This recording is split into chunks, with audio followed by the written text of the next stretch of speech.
Tech Webcast is on hiatus over the Easter. We'll be back again next weekend. In the meantime, have a listen to this interview we had with Robert Scoble. Note there was no video recorded during this interview, so we'll just have still photos. Welcome to Tech Webcast, Australia's leading technology show.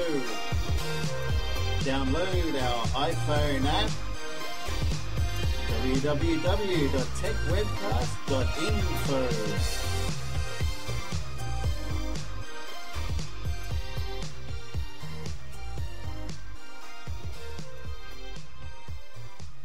Welcome to Tech Webcast, episode 109, recorded on the 15th of January 2011. Today's hosts are Brad and Jason, with special guest, the one and only Robert Scoble. Over to you, Brad. Hey, what's up, Jason? Hey, how's it going? I'm going well, mate. Yourself? Not too bad, not too bad. That's the way, mate. That's the way. Nice afternoon to be indoors out of the rain. And it's raining there where you are, is it? Yeah, got a bit the of sun's out, sprinkling, just enough to be annoying and not let you get your washing done. Okay. Okay, cool, mate. On Skype, we've got Robert Scoble. What's up, mate? Hey, thanks for having me on. All good, mate. All good. Yeah, thanks for coming on. Yeah, thanks for coming on, yeah.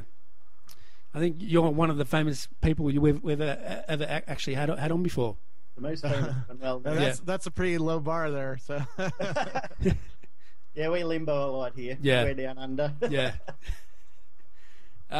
So, mate, tell people about your website and that sort of thing. What sort of things do you do on the internet? I go around the world and interview tech executives and innovators, geeks, people who are building world-changing technology, basically. Okay. What's your favorite thing so far that you've seen? That's a tough one. The Google car. Google car, yeah. Self-driving one. Yeah, that's pretty cool. But that's a little far off. You know, that probably 10, 15, 20 years before you'll really see a lot of them on the road. Yeah, electricity only. No, that's a gas car. It's running in a Prius, but it's driving. You know, it steers and brakes and steps on the gas. So they've hooked it into the control systems of the car. Probably the coolest thing you can go and buy right now is the Microsoft Connect. Yeah, I've got one of those. It's brilliant. I love it. Yeah. My daughter is moving in tomorrow, and she loves the Connectimals and Connect Adventures and sporting and everything. She just goes crazy over it. Yeah. Yeah, it's a lot of fun. Cool. I bought the Your Shape Fitness Evolve to get some exercise, and it's pretty good. It monitors what you're doing, tells you when you're doing the wrong thing, and keeps you motivated, and links up to the Your Shape Center website so other people and friends can see what you're doing and maybe compete against you. And so it's really gets you up and moving and exercising stuff when you don't realize you're doing it. Great. Yeah, I got to check into that. And what sort of phone and iPad device do you have? Like, what sort of applications do you like to use on your iPad, Robert, and iPhone? Oh God, on my iPad, I should have brought my iPad up here, but I of course I like Flipboard. Yeah, Flipboard's cool. Yep, love Flipboard. Yep. I have a bunch of different apps. Angry Birds. I love the app where you can point it at the sky and it tells you what stars it's aimed at. Oh yeah. Oh, constellation one, that'd be nice. Yeah, it's called Skywalk, if I remember right. I should have brought my iPad up. I'm trying to remember which ones I actually use. I see you're a big fan of Quora. Do they have a application or just? No, it's just a web page right now. I imagine they just are turning on an API, so I imagine that they'll have an app coming out eventually. But what do you use Quora for? Quora is mostly right now it's a QA site, a question and answer site. So people ask questions and you answer them. But what got me really starting to use it, because I ignored it for about 6 months. It came out in something like March or early this year. Yep. And I first heard about it in July, and I ignored it until November-ish. And what got me into it was all the quality of the people answering the questions. You know, Reid Hoffman's been there. Steve Case, who started AOL's been there. And there's all, Evan Williams, who started Twitter, answered a question a couple days ago. So there's there's some interesting people answering questions, and that's what caught my eye. And the interactivity of it is pretty well designed. It's done by a guy who left Facebook, was the CTO at Facebook and left, and is doing this new company. So, is it in competition with Mahalo and Yahoo Answers, or it's something completely different to those? No, it's in competition with them. It looks better than Mahalo Answers. It doesn't have a lot of crappy ads around it, and everybody who answers a question has a real name. So it's your personal friends who are answering the questions, and that's a huge difference from like Yahoo Answers. You go to Yahoo Answers, and there's a lot more people there, but you don't know anything about who they are. You know, you just know, oh, okay, there's a bunch of answers here. You don't know who they are. Everybody on Quora is somebody I know. You know, and if I don't know, if somebody new comes in, I can click on them and see who they are on Facebook and Twitter, and they have a real name and they have a real social network. Yeah, sort of a bit like Path's idea, where just your friends are involved with what you're doing. Well, it's not limited like that. It's not. It's more of a friends thing than just anybody on the internet doing whatever with your stuff. Well, because of how you onboard everybody, you add your Facebook and your Twitter into it, and so everybody you're already following on those systems gets followed on Quora, right? And it's like an add-on onto Twitter or Facebook, and that's makes it very sticky and powerful. And also, more people are accountable for what they say. They're not just going to troll people and say absolutely. There's not know who they are. There's no spam and bad actors, trolls. I haven't seen show up yet. There's a little bit of noise just because there's questions being asked because that you might not be interested in, and that's always going to be true in something like this. But hopefully, soon they'll give us filtering and say let us follow. Well, already.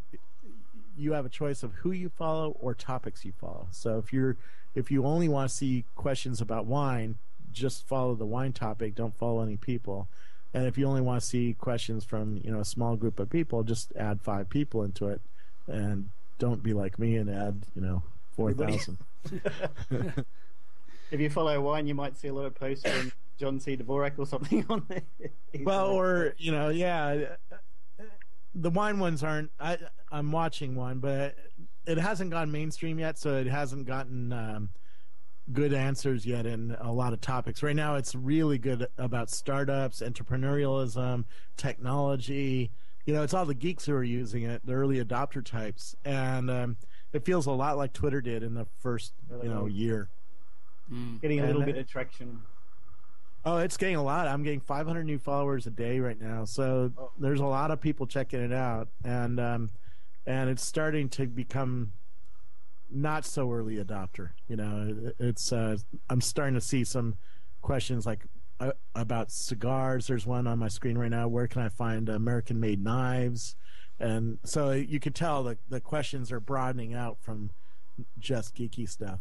I suppose it's a lot more static location to find answers to things. In Twitter, you might ask an answer and then 100 people will answer it. But if you want to come back in a couple of months or a year, then good luck finding what you asked and where it was and who answered it, because it's just all gone. The search engine here is really good, and that's really fun too. Just sitting there and searching for things, you'll find a lot of interesting questions. Search for an obscure startup or. In fact, let's try Australia. Let's see what happens there. Australia. See, there's a topic for Australia. Then there's frequently asked questions. Then it shows you. Well, you can search for Sydney, Queensland. Tell you about all our dangerous spiders and snakes. Not that I see. Australian wine, Australian politics, startups in Australia. And then we can just click on topic. Now you can start a question like that, Yep. Yeah. So cool. People ask all sorts of different questions. Okay. Next question is, how did you get started, Robert, in what you do? Well, my dad was an engineer in Silicon Valley, so got started in the family. Okay. And I was always around technology. When I was in junior high. I lived in Cupertino, about a mile from Apple Computer, and so my dad bought an Apple II in 1977. The first year Apple was out, and my school bought an Apple II the same year. Nice. So I was in the first computer club. My dad had an Apple II, so I was always around the new personal computer industry. And I got a tour of Apple when it was one building, and when I was in junior high, because I was I was an Apple fan back then. Even then, You still are, aren't you? An Apple fan? Yeah, that's good. Can you tell? I got yeah, no, I can tell. Yeah, 1, 2, 3 Apple computers around me. Yeah. What do you think of the new Airs? Which one? The new Airs. I like that. I haven't bought one because my gadget budget was blown out last year. Did the limit or over the limit? Oh man, I went way over the limit. Wow. There's a lot of cool stuff to buy last year. There's the iPad. I bought a new laptop. I bought the Microsoft Kinect. What else did I buy? I bought a new screen. iPhone 4. Yeah, of course. Yep. That have to have iPhone. Yeah, for sure. So yeah. Who was your favorite person you've met so far? Yeah, famous person. Yeah, the best. My most favorite. Thinking about it, was Doug Engelbart, and he's the guy who in 1967 invented the mouse and showed off an operating system that looked like what the Macintosh was. It had Windows and it had hypertext and stuff like that. And it's still the demo of all time. Anybody who's thinking of starting a company should go back and watch that demo, because it is the demo. If you search for Google and Engelbart, you'll find it. But I just found him interesting because he's one of the few people I've met who's truly visionary, who really saw a world way before it happened and described that world and built that world. And his ideas were so weird, he got kicked out of the research community in the 1970s. And he is actually a little bit bitter about the fact that he had to work so hard to get people to see his ideas. And I talked with him about that. I said, why did they kick you out of the research world? And he said, well, you have to go back to what computing was like in the late 60s or 1970s. He said, the only computers you have, and now that I've visited the Computer History Museum, which, by the way, is awesome. Just yesterday they opened a really nice new exhibit if you come to Silicon Valley. But now that I've seen this, the computers back then were really expensive, $1 trillion computers in today's dollars, and were only in places like research laboratories or government. The government had several to track Russian missiles and stuff like that, or banks, really big banks would have one. And so the only people in society who were going to be using computers were the PhD students who programmed them, or secretaries, right, who entered the data entry clerks, basically. And nobody else was going to use one. And he saw a world where everybody was going to have one, and it was going to be cheap, right? Our iPhone today, is $200, but has more computing power than a $1 trillion computer did in the 50s or 60s. So, that was so. His idea is he saw a future where these devices were going to be ubiquitous and cheap, and he was dreaming about how they would be used, and he was pushing his friends to see that world, and they didn't want to see it. Wasn't it IBM, I think, was supposed to have said that I can see a market for maybe 12 computers in the whole world? Yeah, and if you're in that context, that's true. Yeah, go and look at my post about the Google car. And I interviewed the guy who wrote the algorithms for that, and there's a lot of pushback about that. It's like, why would you want a car that drives itself? Would you trust it? Who would pay for it if it got in a wreck? And there's all this consternation. But I can certainly see a world where a car is going to drive itself. I've been in one, and other people are scared of it. They're Trust scared it of more change. than a lot of people who shouldn't be on the roads anyway. Well, even if you're a good driver, you get distracted, or you fall asleep, or text comes in and you're stupid. You make a stupid mistake, that. People are pretty limited to what they can do at once, whereas the car's got so many things that are going to be monitoring at once. Exactly, and also the computer is faster and it sees through fog. It reacts faster because it's a computer. You know, Yeah. your brain sometimes doesn't react. It doesn't know what it's seeing when a situation happens in front of you that you haven't seen before. Where a computer can just say, you know, I'm seeing something and I'm slowing down. Yeah. Yeah. All right. A good example of this, by the way, I interviewed the director of safety at Ford, who's building all these radar systems, and he says they studied people's reaction in accidents, and very few people have applied full braking pressure going into an accident. And he said, even if you're going to get in an accident, if you can help a driver put full braking pressure, that will scrub off some energy going into a crash, and that could potentially save lives. And you know, when you think about that, the human brain just doesn't react quick enough to changing conditions. Nobody gets enough driving experience in avoiding things and defensive driving. Mostly, you can see if you can drive a car, pull over and watch out for those. Like, okay, here's your license, and then something big does come up that's obviously unexpected, and then suddenly you don't know what to do, especially if it's slippery. Oh yeah, you know, I was in Paris where that snowed for the first time in a while, and people were spinning out and, you know, not handling it very well. And I always find it interesting in Europe, and that where every single year it gets snowy, but people still not prepared for it. Yep. But you know, we'll see trucks use it first, because you're paying, you know, somebody's paying a truck driver. When it's your personal car, it's you don't understand the opportunity cost that's there, and so it's hard for you to invest in technologies that can help you spend less time doing something. All I can think of is, it reminds me of that episode on The Simpsons where they learn that Homer learns that the box drives the truck when you fall asleep and you don't do anything. It's like they've already seen the future there, and it's going to happen. Yep. No, that's true. And you know, so like driving across Nevada, or in Australia, driving across the country, it's a straight road.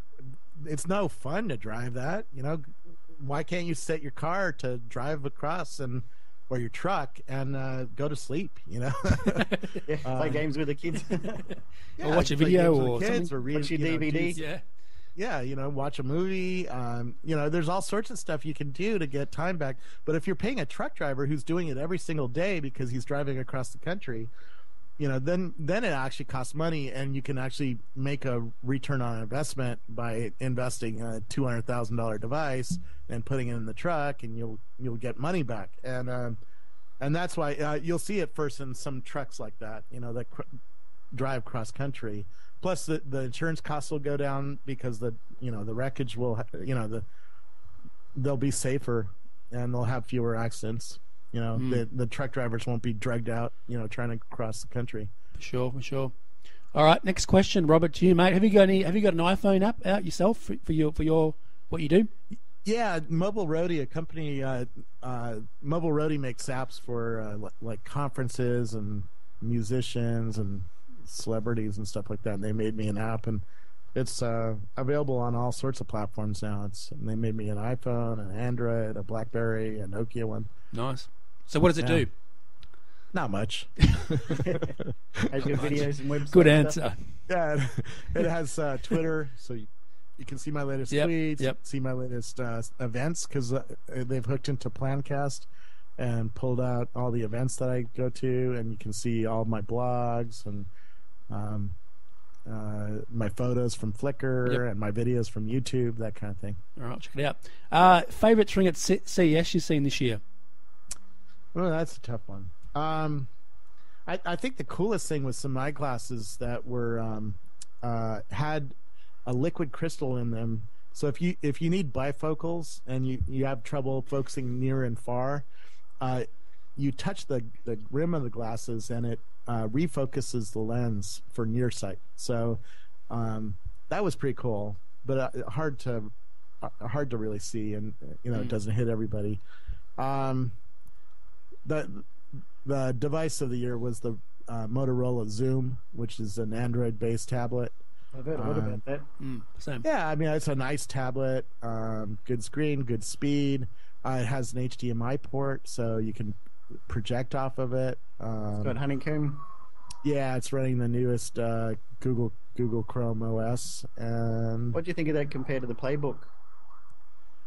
I like the Playbook, but no apps, and I don't think the developers are going to support RIM.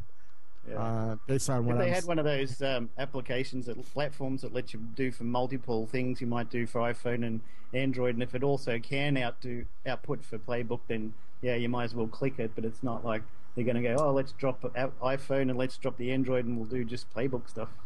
Yeah, it's tough because if you go into Best Buy or wherever and you're comparing iPad to Motorola to a bunch of there'll be like 5 or 10 Android tablets in the store. You pick them up and okay, they all feel the same. They all have a nice experience. They all have nice screen, nice design.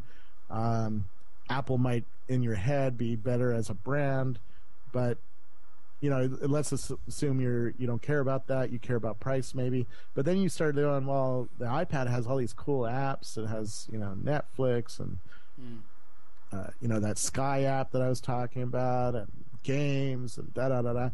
And Android seems like it has a lot of apps on it, and then you get to RIM and it's like, there's no apps here. Where's all the apps? And that's going to be a real retardant on sales. It's Microsoft is having the same problem with Windows Phone 7.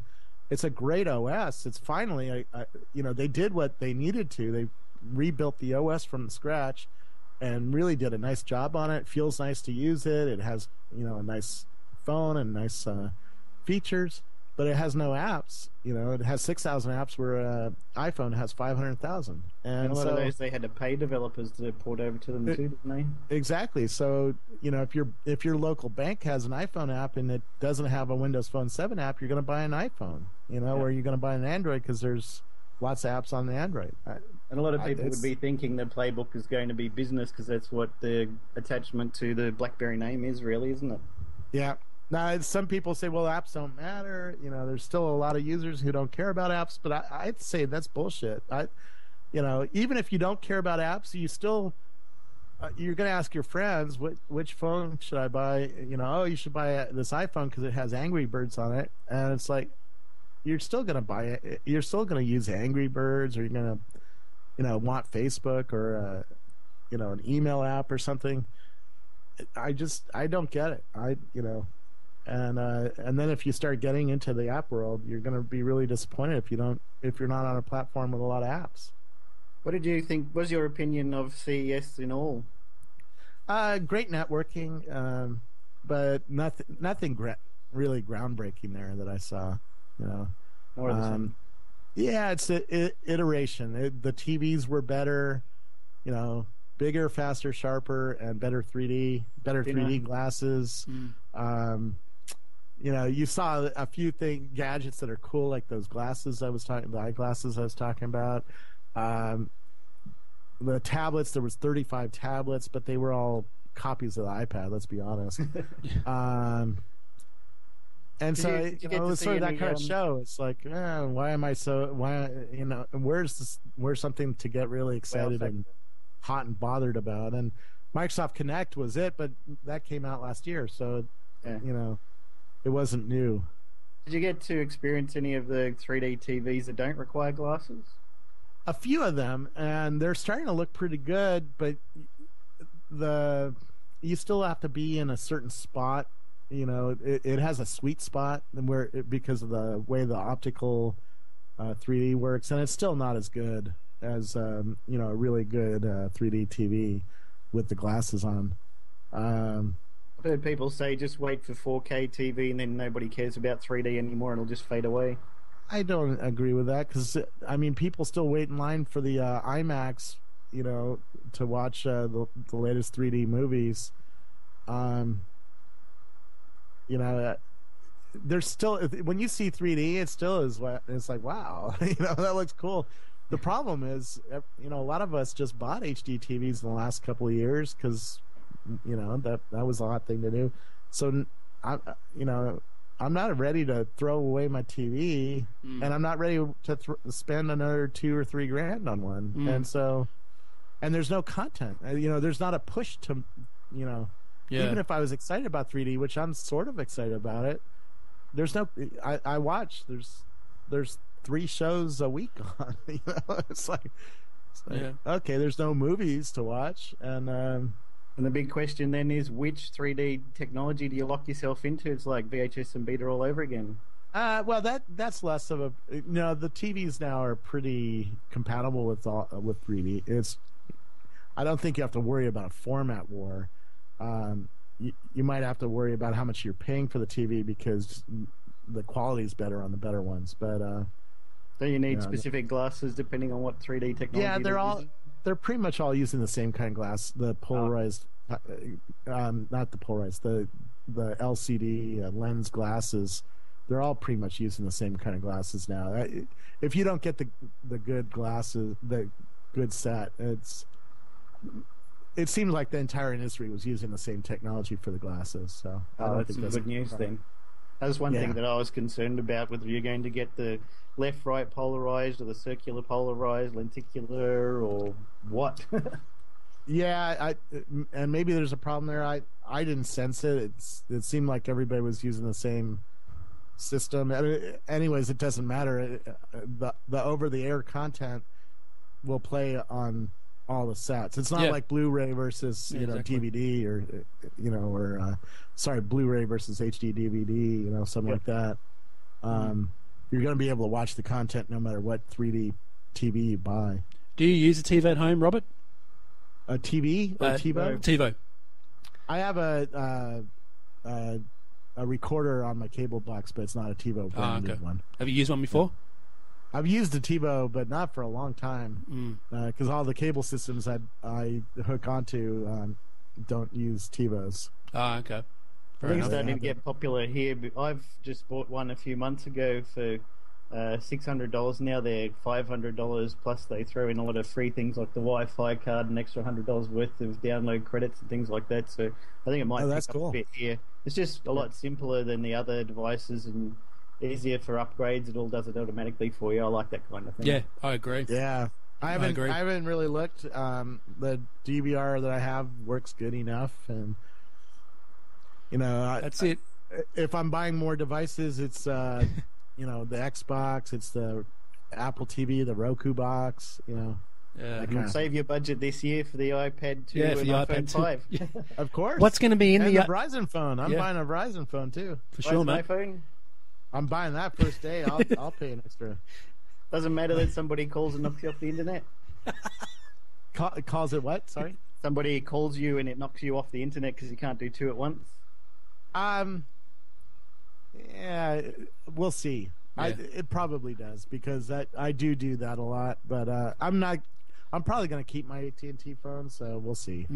All right, two more questions. I need a couple months with it to see which one I actually use and grab when going out of the house, and I have to see how good it is at not dropping calls in San Francisco. Sure. And also I want to see a couple months worth of usage to see if it gets worse.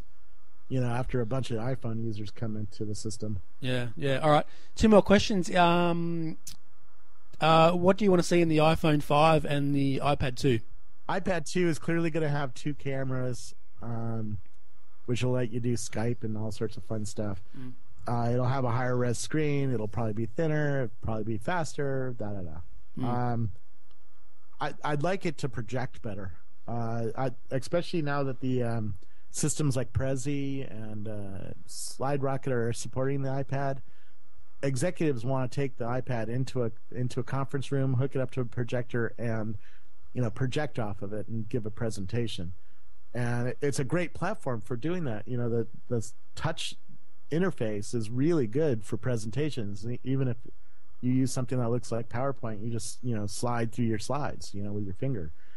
But it's not good for that right now. The iPad 2 is not good. I'm sorry, iPad 1 is not good for that. The iPad 2, I hope, is better for that kind of use case. Cool. I can't think of what else I could put in the iPhone 5. I don't Well, I'm talking about iPad right now. I don't know about iPad. What else they can do? I like the Galaxy Tab, the 7-inch form factor, because reading a book on that, it's just a nicer form factor to sit and hold it, and read a book. Of course, the argument there is just go and buy a Kindle. It's $139, and use the Kindle for that form factor, and then for everything else, use your iPad, right? And that sort of makes sense. For sure. A lot of people say the Kindle app on the iPhone's better than the Kindle itself. You find that?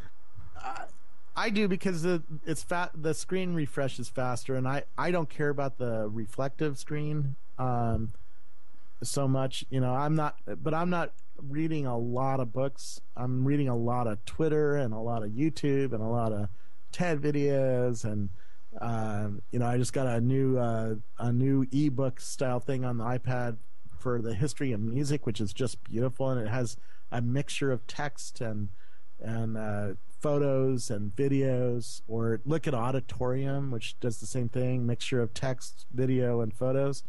And there, the iPad and iPhone are far superior to Kindle. Kindle's great for black and white text. And the Kindle's getting so cheap now that the two device world makes sense, right? If you want to read a book, go buy a Kindle. If you want to do everything else, use the iPad. So anyways, the 7-inch form factor is something that I wish Apple would invest a little bit in and see what they can do. But talking to people in the industry, it's going to be hard for them to support that form factor because of their user interface choices that they made. And do you stretch up an iPhone app and make it look crappy again, or do you try to rewrite an iPad app to work on a 7-inch form factor, which it won't do very well because most of the apps have been designed for that 10-inch form factor. In terms of the iPhone, they bought Siri, so I want to see what they do with Siri. Siri is an app that you talk to it. You say, find me a restaurant in my neighborhood tonight at 8 p.m., and it'll go and find you a list, and then you say, okay, I want to go to the Ritz. I have 4 people, and it goes and actually makes a reservation there using APIs, which is really cool. It's different than a search engine. It's an assistant engine, and it has some really interesting technology. I've done several videos on that. If they build that into the iPhone 5 and they do it really well, that could be a really cool demo and a cool use case. I don't know though. Smaller, faster, lighter. They always try to do something designy to make it look cool, but also have the battery life go longer and have the screen be sharper. I've heard from iOS 4.3 news that you're now going to be able to, instead of hitting a home button, you swipe across the screen with 3 or 4 fingers. So there's thoughts that the home button's going to go away from the next one, and maybe the volumes as well, because that's all in software now too. Yeah, there's some argument about that. And I could see a world where the home button does go away. I mean, Steve Jobs loves it when he can get rid of buttons. Doesn't he just? He loves that, right? It makes... First buttons of all, are evil! Well, moving parts reduces reliability, increases cost, and... that's why Flash is so much better than having a little hard drive in your iPhone. Absolutely. And so he loves... And also, it doesn't feel, nice to have a button. If you could have just one device with a smooth surface all the way around, it feels nicer, and he cares about that stuff.